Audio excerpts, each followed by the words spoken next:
Hello everyone, welcome to online portal of the engineers. Dear student, जैसा कि हम लोग अपना टॉपिक मशीन डिज़ाइन को डिस्कस कर रहे हैं, तो जिसमें लास्ट लेक्चर में हम लोगों ने मशीन डिज़ाइन के machine component that means bell crank lever के बारे में डिस्कशन किया था।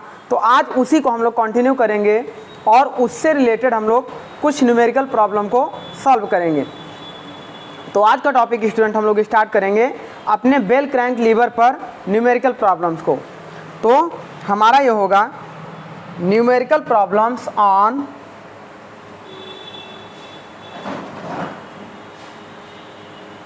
Numerical problems on bell crank lever, ये हमारा हो गया। तो हम लोग क्या करेंगे, इससे रिलेटेड चलिए न्यूमेरिकल को सॉल्व करते हैं। तो आइए पहले क्वेश्चन 1 से स्टार्ट करते हैं। वैसे ज़्यादा क्वेश्चन नहीं होंगे, 1 या 2 क्वेश्चन में ही पूरा कंप्लीट हो जाएगा। देखिए क्वेश्चन 1 की बात करेंगे तो एक क्वेश्चन दिया है, design a right angle bell crank lever, design a right angle bell crank lever. Right angle का मतलब होगा 90 degree in between two levers. ऐसे देखिएगा, सपोज करिए ये हमारा बेल क्रैंक लीवर हो। अब इसमें देखिए ये हमारा बेल क्रैंक लीवर हो, यहाँ पर ये इनकी एक्सिस होगी। देखिए यहाँ पर तो आपका लगा होगा पिन, यहाँ पर भी लगा होगा पिन, यहाँ पर भी लगा होगा पिन। ये वाली जो पिन होगी, ये पिन हमारी कौन सी होती थी और ये वाली पिन हमारी कौन सी होती थी। यहाँ पे जो लोड होता था तो इसे हम लोग लोड पिन बोलते थे। यहाँ पे मोमेंट होता था तो इसे हम लोग फल्क्रम पिन बोलते थे। और यहाँ पे हमारा कौन सा पिन होता था, अगर इस डायरेक्शन में एफर्ट पी लग रहा है तो इसे बोलते थे एफर्ट पिन। अब इसमें देखिए, अगर इसकी एक्सिस ये हो और इसकी एक्सिस ये हो, दोनों एक्सिस के बीच में 90 डिग्री का एंगल हो, तो इसे हम लोग बोलेंगे right angle bell crank lever. इस तरीके से थीटा इज इक्वल टू क्या हो जाएगा, 90 डिग्री। आगे बात कर रहा है, the horizontal arm is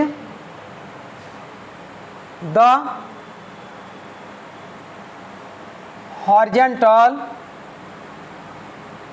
arm is, that means इसकी बात कर रहा है, इसके लंबाई की बात कर रहा है 600 mm। Horizontal arm is 600 mm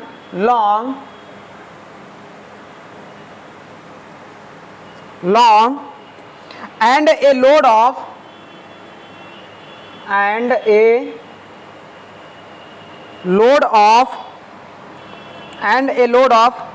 5 kilonewton at vertical। अच्छा, इस पे जो लोड हमारा एक्ट हो रहा है वर्टिकल इस तरीके से, कितने का, 5 kilo newton, that means 5 into 10 to the power 3। आगे बात हो रही है at the end of arm, ये था vertical, at the end of arm, इस आर्म के एंड पर लोड हमारा एक्ट हो रहा है। देन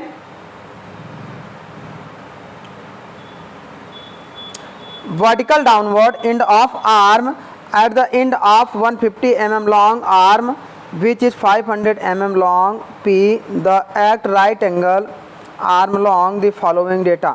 आगे कह रहा है vertical downward at the end of arm। आगे देखिए at the end of, next point कह रहा है at the end of 200 mm long long arm which is perpendicular to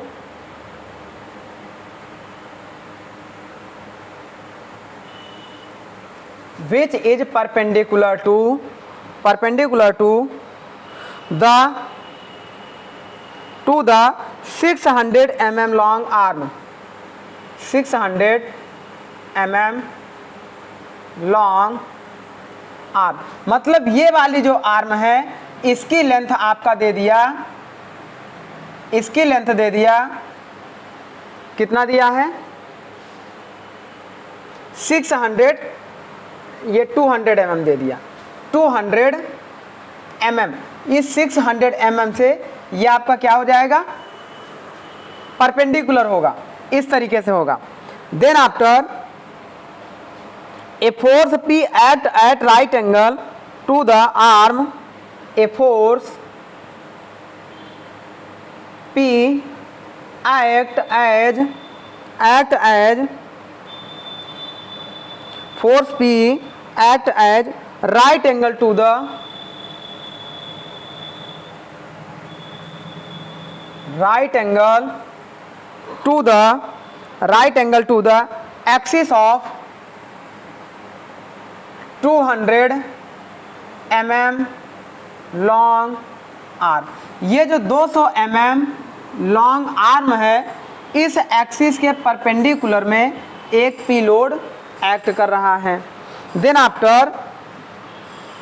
after taking following data,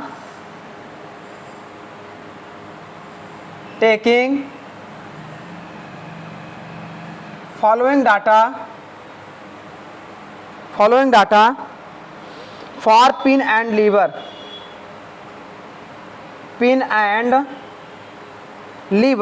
इसमें दिया है tensile stress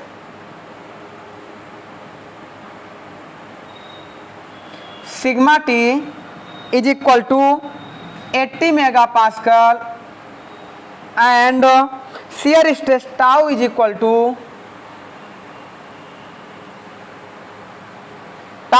to 650 megapascal, comma bearing pressure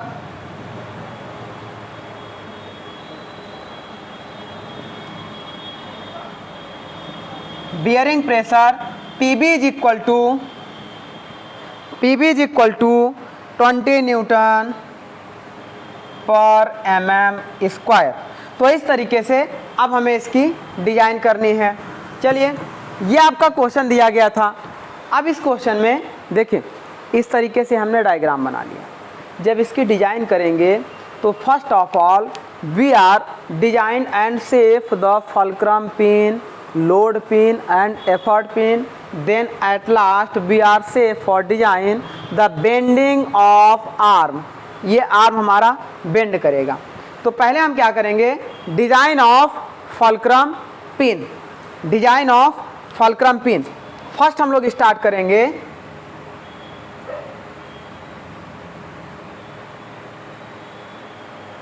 fulcrum pin. जब fulcrum pin की design करेंगे तो ये फुलक्रम पिन जो होगी कुछ इस तरीके से होगी।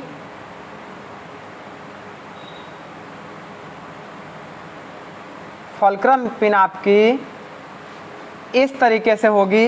अब इसमें पिन का इतना एरिया आपका क्या करेगा, रब करेगा। तो इसे हम लोग डिस्टेंस LF मान लेते थे और इसका डायमीटर DF मान लेते थे। देन आफ्टर जब इसका हम लोग क्रशिंग एरिया देखते थे तो क्रशिंग एरिया हमारा कैसा दिखाई देता था, ये पिन का क्रशिंग एरिया इस तरीके से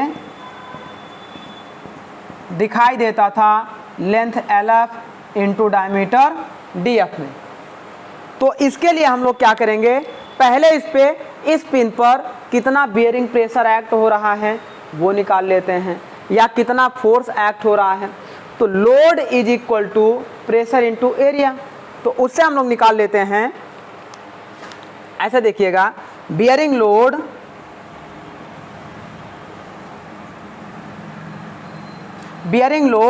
is equal to load is equal to load मतलब P is equal to bearing pressure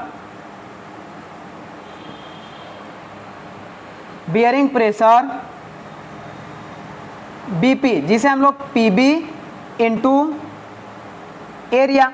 अब यहाँ से हमें लोड की वैल्यू भी नहीं पता है, प्रेशर की वैल्यू भी नहीं पता है, that means P is equal to PB into A.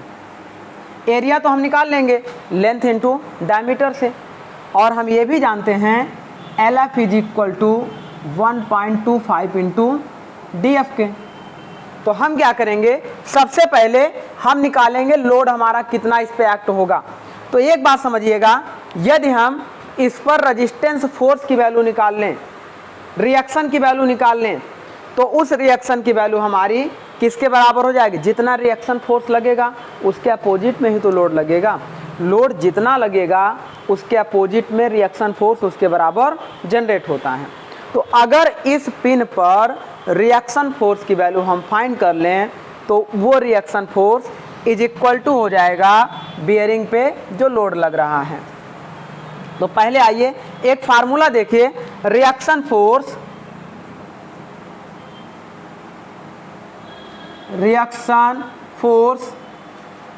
FR is equal to under root में ये होता है P square plus W square plus 2P W cos theta के होता है,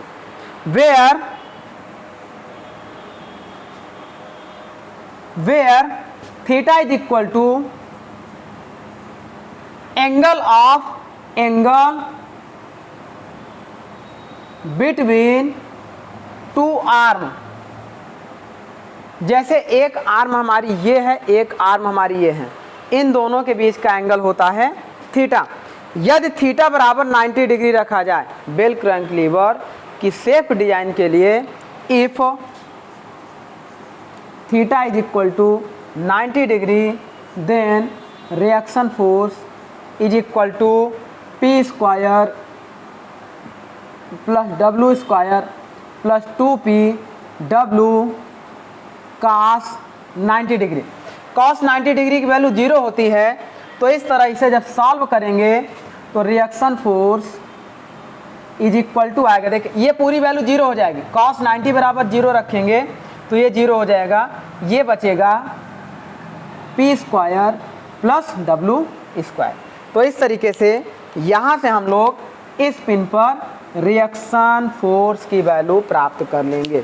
ये जो रिएक्शन फोर्स आएगा वो हमारा इज इक्वल टू होगा जो उस पर लोड लग रहा होगा। एग्जैक्टली जितना लोड लगाएंगे उसके अपोजिट में उतना रिएक्शन फोर्स हमें मिलता है।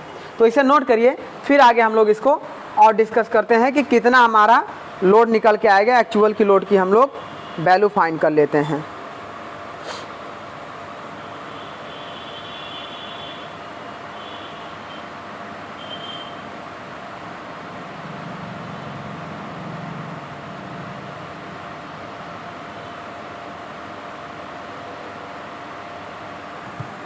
चलिए यहीं पे हम लोग फाइंड कर लेते हैं इसकी वैल्यू हमारी कितनी होती है।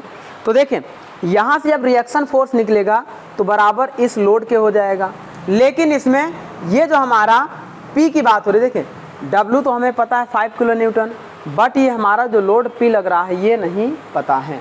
तो इसके लिए हम लोग क्या करेंगे, एक मोमेंट ले लेंगे। जब हम इस P की वैल्यू निकालेंगे तो यहाँ पर देखिए टेकिंग मोमेंट अबाउट अगर हम यहाँ पे फलक्रम पिन लिख दें, इस फलक्रम पिन के अबाउट हम लोग मोमेंट ले लें, तो फलक्रम पिन के अबाउट मोमेंट लेंगे तो ये हमारा क्या होगा, इस तरीके से मूव करेगा और ये हमारा इस तरीके से मूव करेगा। दैट मीन्स एक क्लॉकवाइज मूव करेगा इस पिन के रिगार्डिंग। देखिए जब ये लोड लगेगा तो मोमेंट इधर एंटी क्लॉकवाइज मूव करेगा और ये इधर खींच रहा है तो ये कुछ इस तरीके से मूव करेगा। इसे हम पॉजिटिव ले लें और इसे हम लोग नेगेटिव ले लें, क्लॉकवाइज पॉजिटिव ले लें, एंटी क्लॉकवाइज नेगेटिव ले लें। तो इस तरीके से क्या होगा, ये लोड हमारा P लग रहा है, P इंटू परपेंडिकुलर डिस्टेंस, ये हमारी डिस्टेंस कितनी है 200 इज माइनस ये हमारा हो जाएगा लोड W, W का मान कितना है 5 into 10⁻³ into length, load into perpendicular length 600 mm is equal to 0, sigma m बराबर 0, summation of all moment is equal to 0 for equilibrium condition. ये होता है for equilibrium condition, that means ऐसे देखिए sigma m is equal to 0 for equilibrium condition. Then after अब हम इसे solve करेंगे तो यहाँ से P की वैल्यू निकल जाएगी, ये P हमारा हो जाएगा P इज इक्वल टू, इसे उधर भेज देंगे तो 5 इंटू 10⁻³ इंटू 600 अपॉन 200, इससे ये यहाँ पे 3 हो जाएगा। इसको जब हम लोग करेंगे तो P is equal to 15 into 10⁻³ newton, ये हमारा आ जाएगा P की वैल्यू। अब हम इस रिएक्शन में मान लीजिए इसे हम मान लें इक्वेशन 1, इक्वेशन 1 में P की वैल्यू रख दें और यहाँ W की वैल्यू तो हमें पता ही है, तो हमें इस फल्क्रम पिन पर रिएक्शन फोर्स निकल जाएगा जो बराबर होगा फल्क्रम पिन पर लोड के। तो चलिए put the value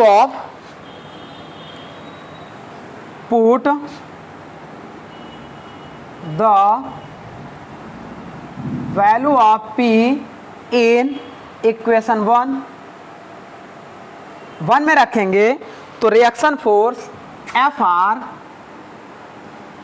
is equal to √P square, P square means 15 into 10⁻³ plus का स्क्वायर होगा ये, plus W square, W means 5 into 10⁻³ का स्क्वायर होगा। तो इसे हम लोग जब सॉल्व करेंगे तो ये हो जाएगा reaction force is equal to, ये हो जाएगा 225 इंटू 10⁻³ इंटू 10⁻³, इस तरीके से आ जाएगा, दैट मीन्स 10⁻6 हो जाएगा। अब इसके बाद प्लस इसे हम लोग सॉल्व करेंगे तो ये हो जाएगा 25 इंटू 10⁻6, इसको भी कर देंगे, ये भी 10⁻6 हो जाएगा। देन अब दोनों को ऐड करेंगे तो यहाँ से देखिए 10⁻6 हम बाहर ले रहे हैं, तो ये हो जाएगा reaction force is equal to, जब 10 इस तरीके 6 बाहर ले लेंगे तो 225 प्लस 25 कितना हो जाएगा 250, 250, 10⁻6 बाहर आएगा, 10⁻³ बचेगा। देन यहाँ से इसको जब सॉल्व करेंगे तो Fr इज इक्वल टू 10⁻³ बाहर हो जाएगा इंटू √250, इसको और समराइज कर लीजिएगा तो इस तरीके से हमारा आ जाएगा रिएक्शन फोर्स जो बराबर होगा किसके, लोड P के। कौन से लोड P के, फल्क्रम पिन पर। यहाँ पर रिएक्शन इसके लिए नहीं है ना, एफर्ट के लिए नहीं होगा। तो अब इस लोड P की वैल्यू इस पे रखेंगे, इन इक्वेशन इस पे रखेंगे तो यहाँ से P भी पता है, P पता है, तो हमें इस फल्क्रम पिन का डायमीटर निकल जाएगा। कैसे निकलेगा उसके लिए देखिए, चलिए इतना पार्ट हम लोग रिमूव कर देते हैं, इतना पार्ट रिमूव कर देते हैं, डेटा थोड़ा सा याद रखिएगा, या यहीं पे देखिए इस फार्मूले की अब ज़रूरत नहीं है, फार्मूला हम लोगों ने याद कर लिया है। अब यहाँ से हमारा हो जाएगा, देन P की वैल्यू हम कितना रख दें 10⁻³ इंटू √250, ये हो जाएगा 10⁻³ into √250 is equal to PB bearing pressure. देखिए बियरिंग प्रेशर की वैल्यू दिया है PB is equal to 20 newton per mm square, 20 into area बराबर क्या हो जाएगा, इसका बेयरिंग एरिया बराबर LF इंटू DF और LF की जगह 1.25 DF रख देते हैं, तो ये हो जाएगा 1.25 DF इंटू DF। देन अब DF स्क्वायर बराबर ये हो जाएगा 10⁻³ अपॉन 20 इंटू 1.25। तो इस तरीके से यहाँ से हम लोग DF की वैल्यू निकाल लेंगे कैलकुलेट करके। तो डायमीटर ऑफ फल्क्रम पिन आ जाएगा mm में, और उसमें अगर हम इस फल्क्रम पिन की लंबाई निकालना चाहें तो ये हो जाएगा 1.25 इंटू, जब फल्क्रम पिन की लंबाई निकालेंगे तो इस DF में मल्टीप्लाइड कर देंगे, वो निकल जाएगा। तो ये हमारा डिजाइन स्टेप हो जाएगा फल्क्रम पिन के लिए। अब ये तो हमारा पिन का डायमीटर निकल गया, लेकिन ये पिन फेल होगी तो कैसे फेल होगी उसके लिए देखिए। चलिए इसे भी हम लोग रिमूव कर देते हैं। जब पिन हमारी फेल होगी तो कैसे फेल होगी वहाँ पर देखिए, वो कुछ इस तरीके से फेल होगी। देखिए यहाँ से फेल हो जाएगी, यहाँ से, दैट मीन्स ये पिन हो जाएगी और ये वाला हमारा ये हो जाएगा,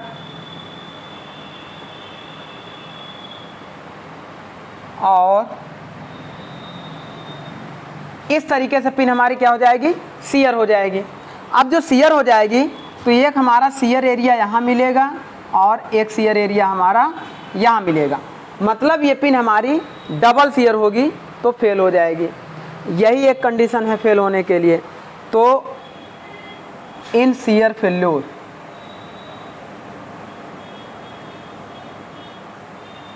शियर फेल्योर, इस पिन की शियर स्ट्रेस निकाल लेते हैं। उस शियर स्ट्रेस की वैल्यू याद दिए गए अल्टीमेट शियर स्ट्रेस से कम हो तो हमारी ये पिन क्या रहेगी, सेफ रहेगी। तो जब हम लोग सॉल्व करेंगे तो ये हमारा हो जाएगा shear load PS is equal to shear stress tau into shear stress tau into shear area. यहाँ से shear stress tau is equal to load PS upon shear area, PS upon shear area. Shear area हमारा क्या हो जाएगा, ये double shear हो रहा है तो इस बात को ध्यान में रखिएगा, 2 का मल्टीप्लाई कर देंगे तो ये हो जाएगा 2 into π/4 DF square, diameter of fulcrum pin का square. That means tau is equal to PS। इस पर जो लोड लग रहा है वो किसके बराबर लग रहा है, इस रिएक्शन फोर्स के बराबर लग रहा है, इसी की वजह से तो फेल करेगा। Then load is equal to 10⁻³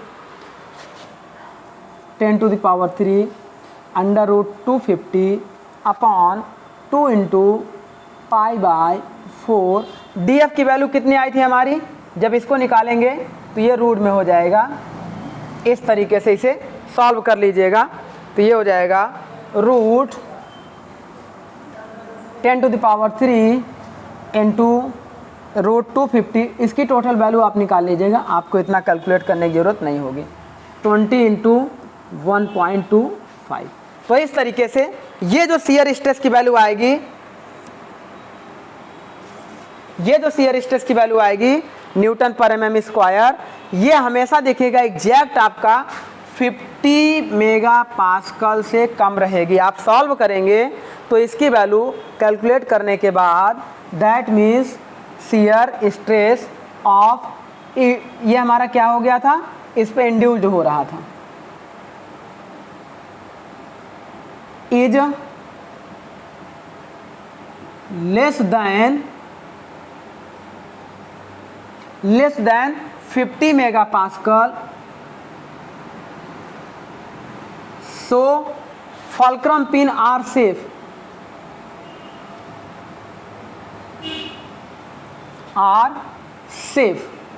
ये हमारी हो गई फल्क्रम पिन सेफ। अब अगर इसकी वैल्यू कैलकुलेट करने के बाद 50 mm या इससे ऊपर एक्सीड कर जाएगी तो ये पिन हमारी क्या हो जाएगी, फेल कर जाएगी। तो इस तरीके से हम निकाल लिए फल्क्रम पिन का फेल्योर। अब निकाल लेते हैं सेकेंड स्टेप में। आइए अपने सेकंड स्टेप में हम लोग आते हैं और निकालते हैं अपना लोड पिन को सेव करते हैं और चलिए इसे रिमूव कर देते हैं। सेकंड स्टेप में लोड पिन को हम लोग सेव करते हैं और उसके बाद हम लोग इस एफर्ट पिन को सेव करते हैं। तो डिजाइन ऑफ लोड पिन,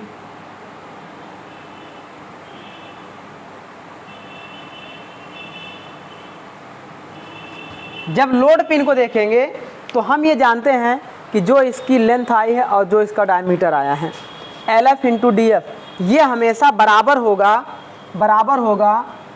देखिए ये DW हो जाएगा। DW मतलब diameter of load pin and DP मतलब डायमीटर ऑफ एफर्ट पिन। ये LF यानी लेंथ ऑफ फुलक्रम पिन था, बराबर हो जाएगा लेंथ ऑफ वेट यानी load pin and length of effort pin के। ये ऑलवेज हम एज्यूम कर लेंगे। तो ये हमारा जो होगा, सिमिलर लोड पिन भी डबल शियर हमारा फेल्योर करेगा। जब लोड पिन देखेंगे तो वो भी इस तरीके से डबल फेल्योर देगा। और लोड पिन में भी देखें, ऐसे देखिएगा, double failure in load pin. जब लोड पिन में भी डबल फेल्योर होगा हमारा, तो यहाँ से ये निकल आएगा। अब इसके लिए हमें लोड की वैल्यू पता है कितनी है, 5 किलो न्यूटन। तो ये हमारा होगा load is equal to shear stress into shear area. Load यानी कि W is equal to shear stress tau into shear area. Shear area कितना हो जाएगा, π/4 इंटू इसका डायमीटर का स्क्वायर, π/4 DW स्क्वायर इंटू 2, क्योंकि डबल शियर हो रहा है, एक यहाँ होगा एक यहाँ होगा।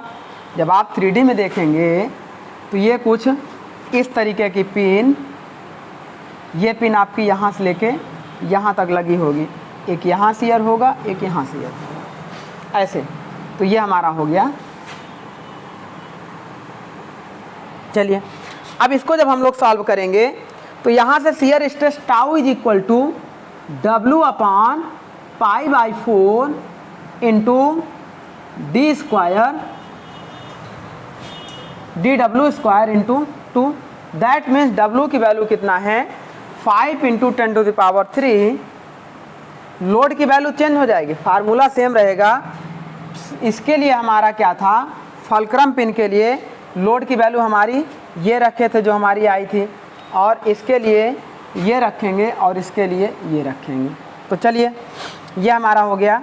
Then 5 into 10⁻³ upon π/4 DW square. Diameter आपका सेम रहेगा, किसके बराबर होगा, √10⁻³ DW स्क्वायर। DW स्क्वायर मतलब इसका पूरा रूट हटा देंगे तो रूट हट जाएगा। चलिए ये हो गया 10⁻³ रूट हट जाएगा इंटू √250 अपॉन 20 इंटू 1.25 इंटू 2 करेंगे तो 2 कैंसिल हो जाएगा, यहाँ पे 2 बचेगा। तो इस तरीके से ये जो हमारा टाउ निकल के आएगा, ये टाउ हमारा क्या है, इंड्यूस्ड होगा, वो ऑलवेज लेस होगा। देखिए tau induced is less than tau permissible. Permissible means 50 megapascal. तो इसकी जो कैलकुलेट करने के बाद वैल्यू आएगी, ये टोटल वैल्यू 50 मेगापास्कल से कम रहेगी, तभी ये हमारी पिन सेफ होगी, अदरवाइज फेल कर जाएगी। तो कैलकुलेट कर लेंगे तो वैल्यू आपकी 50 mm से कम आएगी, 50 मेगापास्कल से। तो हम लिख देंगे so for our load pin are safe. Then next हम लोग निकाल लेंगे design of effort pin. Design of effort pin similar वही प्रोसेस होगा। एफर्ट पिन में भी डबल शियर होगा हमारा, डबल शियर होगा तो इसके लिए भी shear stress tau is equal to shear load upon shear area into 2। क्यों 2 होगा? क्योंकि डबल शियर यहाँ पर भी होगा। ये पिन सिमिलर जैसे यहाँ फेल होगी वैसे यहाँ होगी, वैसे ही यहाँ होगी। अब आगे देखिए, इस पिन पे लोड P की वैल्यू कितना हम लोग निकाले थे, तो P इंटू 200 बराबर किए थे W यानी कि 5 इंटू 10⁻³ इंटू 600। यहाँ से P की वैल्यू निकाले थे, ये 3 आई थी, यानी कि 15 इंटू 10⁻³ आया था। P की वैल्यू आई थी, effort P is equal to 15 into 10⁻³ newton upon shear area π/4 d square. वो डायमीटर आपका वही रहेगा जो π/4 d p स्क्वायर इंटू 2।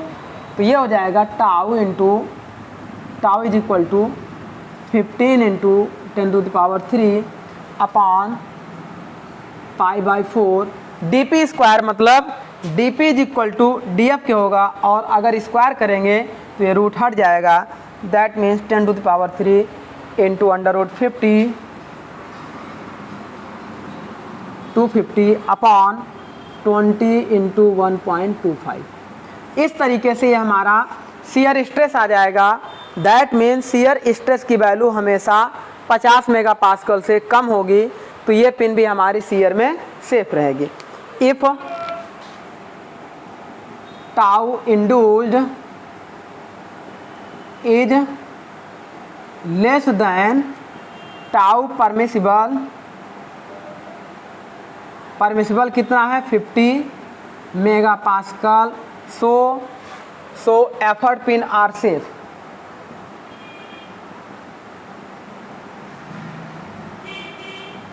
तो ये हमारी हो जाएगी एफर्ट पिन। अब हमने पिन को लोड पिन, एफर्ट पिन और फुलक्रम पिन तीनों की डिजाइन कर ली, लेकिन इस लोड की वजह से इस पर जो डिफ्लेक्शन आएगा उसकी वैल्यू भी हम लोग निकाल लेते हैं।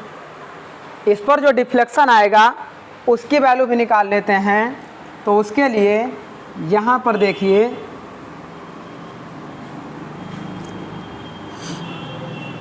डिजाइन ऑफ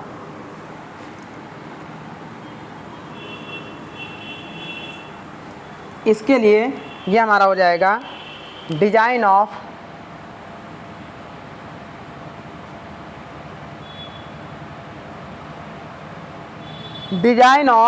ये हमारा क्या है, arm in bending failure,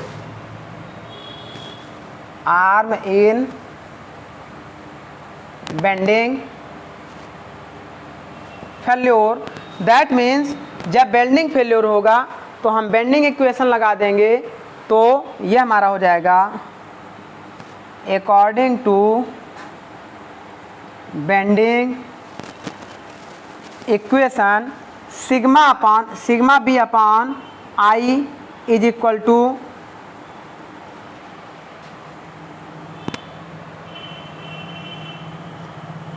sigma B upon m upon y, i is equal to sigma B upon y। That means sigma B is equal to m into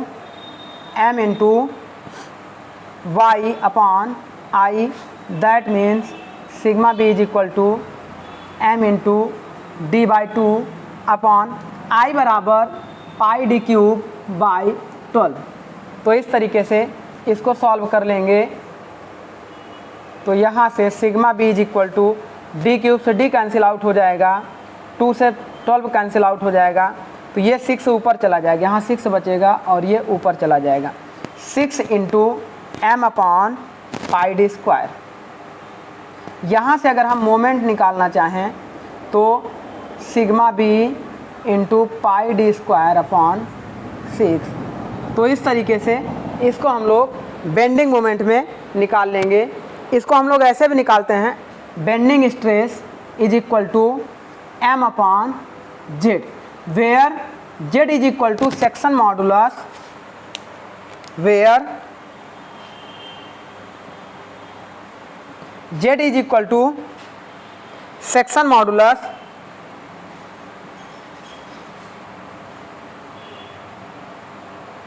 and Z की value हमारी कितनी हो जाएगी, पाई D square by 6।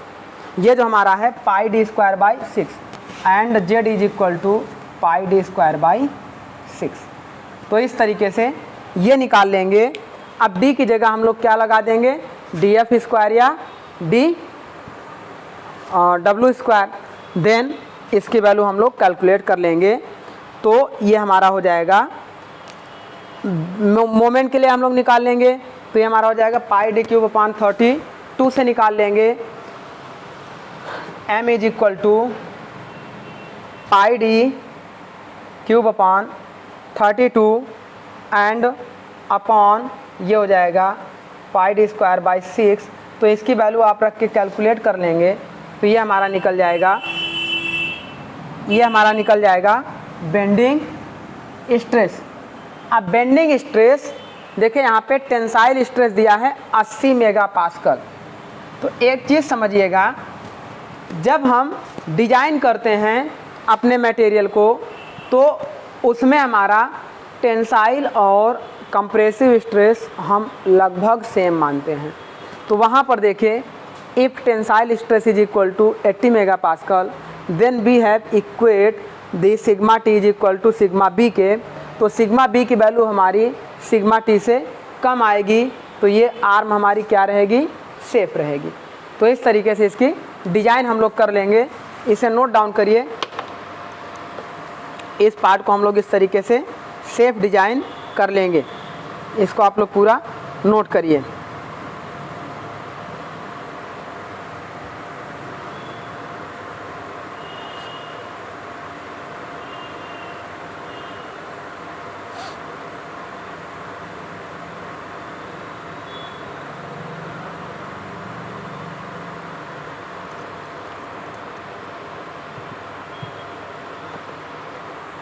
चलिए, तो ऐसे हम लोग इसको देखें स्टूडेंट डिज़ाइन कर लेंगे और इससे रिलेटेड कोई भी प्रॉब्लम आएगी उसे आसानी से हम लोग सॉल्व करके अपने इस मशीन एलिमेंट को सेव कर लेंगे जो हमारा है, जिसे हम लोग ज़्यादातर आप देखेंगे इसका उपयोग रेलवे के जो क्रॉसिंग्स पे फाटक लगे होते हैं उन्हें उठाने और बंद करने के लिए, जो मोशन को एंगल में ट्रांसमिट करते हैं, वहाँ पर ये सिंपल सा बेल क्रैंक लीवर आपको दिखाई दे जाएगा।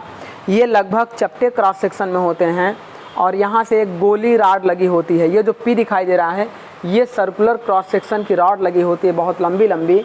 तो वहाँ से जब उसे वो पुल करता है तो ये इसे खींचता है, जिससे ये लॉक होती है और अनलॉक होती है।